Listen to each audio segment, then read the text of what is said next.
This past weekend, responding to South Africa's credit downgrade by two ratings agencies, new Finance Minister has asked all to pull together. The ANC Committee on Economic Transformation held a briefing on Sunday on the party's discussion document on economic transformation.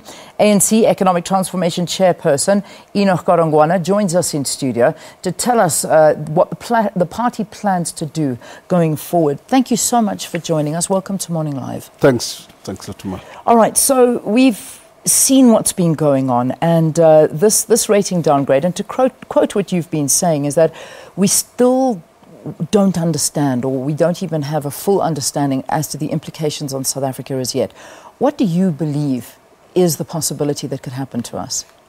Let me just say, when we said we don't have an appreciation, really on Sunday, it was too early to make any conclusiveness about what's likely to happen, because, as you are aware, Fitch came in late on Friday. Yeah.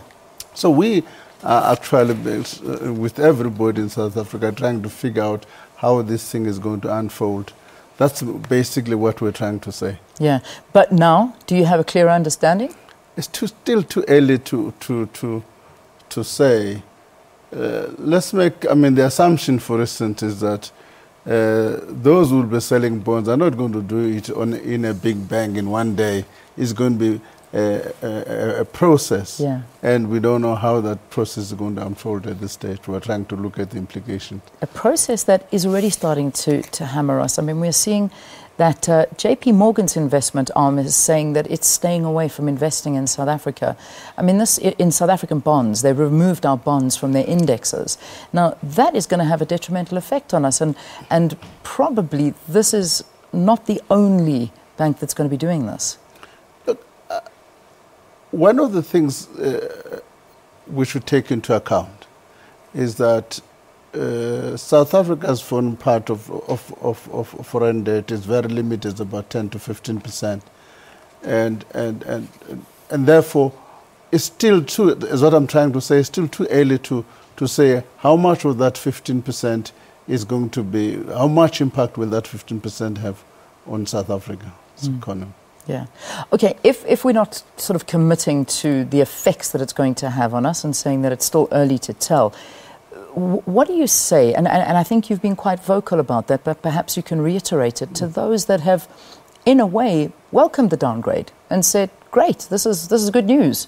Let's move on. I'm not saying you did, but I'm saying that you I was shocked. You were shocked, and you criticized those, because we cannot possibly welcome something like this in our economy. Surely you cannot welcome capital outflows out of the economy. In fact, you want more. Mind you, South Africans we're not a saving nation. And as a result, we've got to get other nations to complement our own savings. And that, therefore, to say that you welcome, I think is ill-advised. Yeah, ill-advised is right. And the reality of a recession is knocking on our door. Again, something that you reiterated. Talk to us about this, and that we automatically know the effects of a recession on a country. The effects will be, given at the moment we're sitting at more than 26% unemployment, a recession is likely to hit us more and put more people into the unemployment pool. That's not what South Africa needs at this stage, and therefore we need to work together as much as we can to avoid such a possibility. South Africa has this, and to quote President Jacob Zuma, saying that we want radical economic transformation. But in the face of what is about to happen to us as a country, and what we've seen unfolding in this last week, basically, two junk statuses, the removal of a finance minister, international countries looking on us with absolute nervous, some pulling out of the country, this radical economic transformation, can it become a reality in the midst of the dramas that are facing us? Surely, if the recession becomes a reality, it could be a constraint on achieving that strategic objective. Let me just say there's also a misconception about radical economic transformation, as if it's something different from the strategic trust. All of us would agree that radical transformation is about structural changes in the economy to achieve the number of objectives, broadly growth, to reduce unemployment, to change the strategic ownership of this economy, patterns of ownership, to redress the imbalances of the past.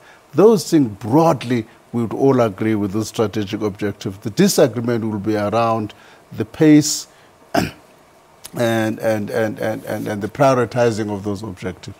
Yeah. So what you're saying is it's nothing new, this radical economic transformation, something that's been around for a while, but it's just being emphasized more. It's emphasized more.